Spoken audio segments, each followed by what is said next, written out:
Hi again, everyone. I'm Ollie Matthews. This is Suicidal Narcissism. This video is sponsored by contribution from Anonymous. Anonymous gives very nice contributions, and I'm going to use for this video. I made a video about suicidal empathy over the Carmelo Anthony stabbing incident. That kid in Texas who stabbed the twin brother in the heart.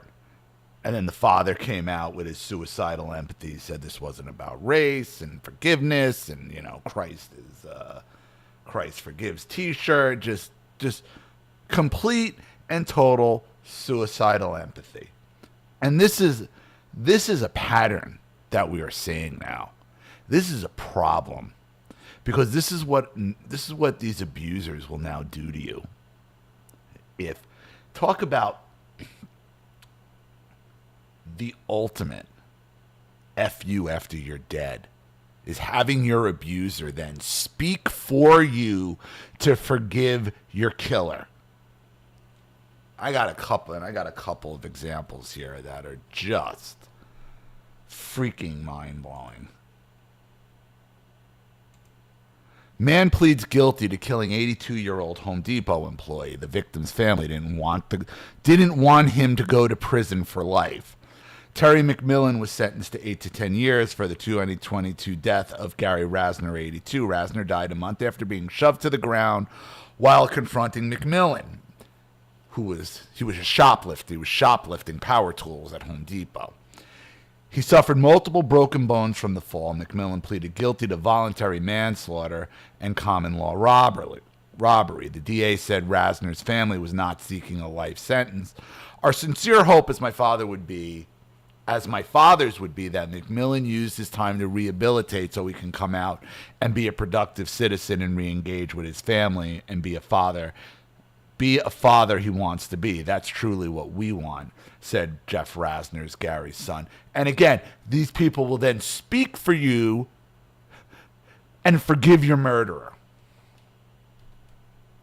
October 2022, Terry McMillan went into a Home Depot store and pushed 80-year-old Gary Rasor to the ground as he attempted to shoplift from the garden area. Rasor died. This is the cucked out son. Looks real manly. Died in the hospital from complications of the fall weeks later. His family today describing him as a loving, caring, and forgiving. So because this guy wants to steal a couple power washers, and the old man tries to stop him and gets shoved to the ground.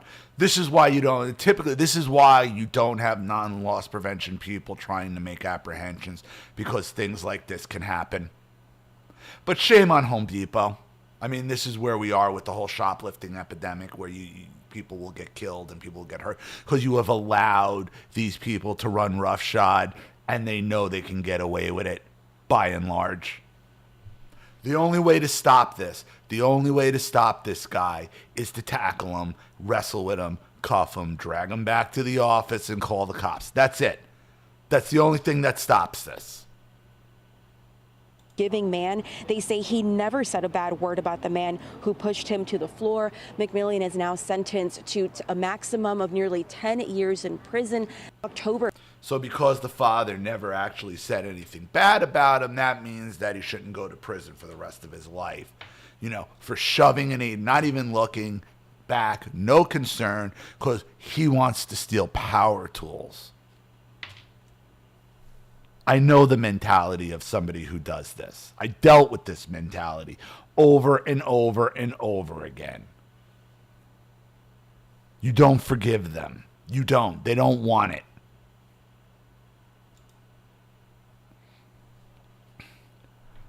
The heartbreaking AI video was created by Pelsky's sister, Stacey Wales. They are now bringing white murder victims back from the dead to forgive their non-white killers using the magic of AI. Just insane, beyond twisted. Army vet, just to be clear for everyone seeing this, I am a version of Chris Pelkey. So this guy was murdered in a road rage incident, and this guy's sister then makes an AI video of him to be played at the sentencing hearing in court to then forgive the murderer. Army vet comes back from the dead to forgive his killer as eerie impact statement played during sentencing hearing. A U.S. Army veteran who was killed in a road rage incident nearly 4 years ago was able to forgive the man who fatally shot him thanks to artificial intelligence.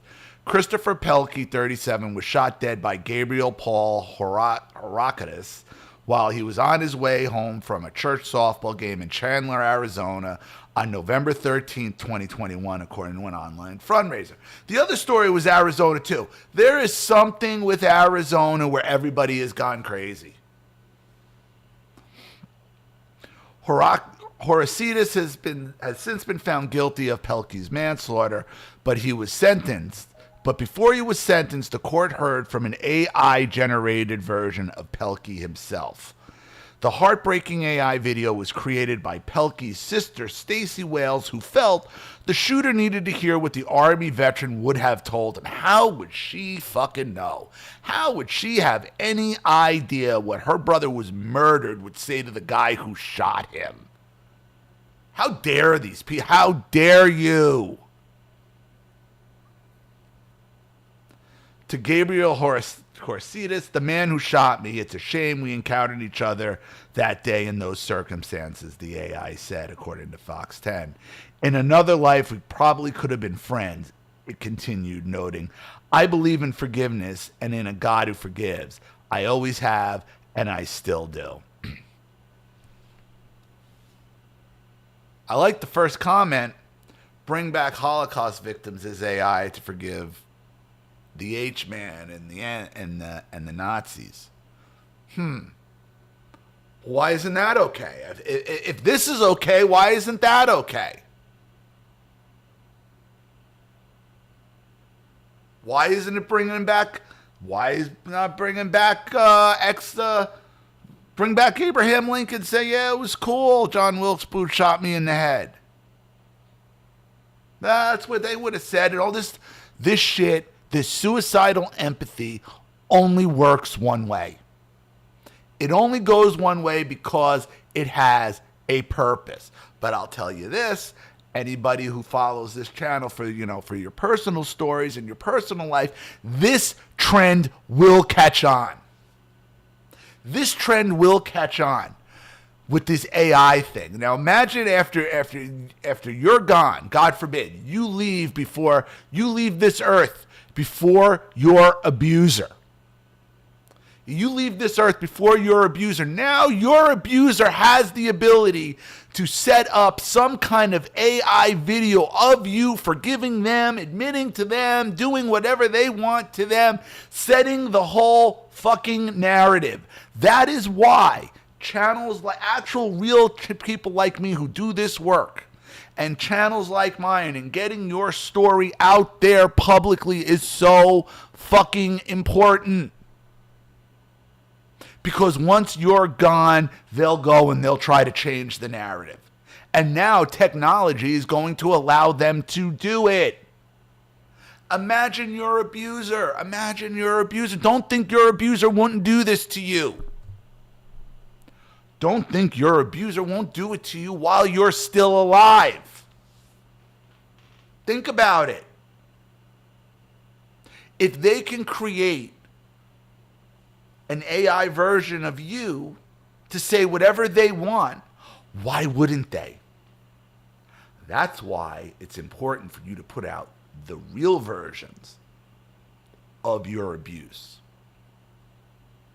So it's out there, so they can't do this.